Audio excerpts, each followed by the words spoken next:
આપણે કોવિડ પછીનો જો ટ્રેન્ડ જોતા હોઈએ તો જે કન્જસ્ટેડ ફ્લેટમાં કે જ્યાં તેમને વધારે મૂવમેન્ટની મોકળાશની જગ્યા નથી મળતી, તો ત્યાંથી લઈને આપણી જો જર્ની ચાલુ થાય તો આ એરિયામાં વાપામાં, તો અહીંયા તમને પાણી છે, પક્ષી છે, પર્યાવરણ છે, આ બધું જ આઈ બિલીવ કે મળી રહે છે.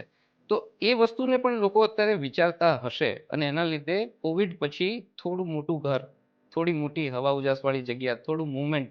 તો આ વાપા એરિયામાં જેમ કે સમાનતા છે, આજુબાજુના પ્રોજેક્ટ છે કે તો એના વિશે તમે શું કહેશો? એકચ્યુઅલમાં કોવિડ પછી લોકોની મેન્ટાલિટીની અંદર ઘણો બધો ફરક આવ્યો. લોકોને standard of living, standard of life એક નેક્સ્ટ લેવલ ઉપર હવે એ જીવતા થયા. તો એને માટેના જે બેસ્ટ ઓપ્શન કહેવાય એ મારા ખ્યાલથી રિંગ રોડની બહારના સાઈડની અંદર છે, અને એમાં બી મેક્સિમમ એરિયા એફોર્ડેબલ છે. સિવાય વાપા એક એવું ડેસ્ટિનેશન છે કે જ્યાં સ્ટાર્ટિંગથી એટલે કન્સ્ટ્રક્શન કે કોઈ ડેવલપમેન્ટ સ્ટાર્ટ થાય એ પહેલાં ગવર્મેન્ટ તરફથી રોડ છે, ડ્રેનેજ છે, ગાર્ડન છે, સ્પોર્ટ કોમ્પ્લેક્સ છે, બરોબર, સ્ટ્રીટ લાઇટ છે, આ બધું જ વેલ પ્લાન. એટલે ગાંધીનગર અને ચંદીગઢના બેઝ ઉપર જોવા જાય તો એ લેવલનું એક વેલ પ્લાન સિટી કે એક ટાઉન તરીકે કે એરિયા તરીકે એને ક્રિએટ કરી રહ્યા છે, ડેવલપ કરી રહ્યા છે.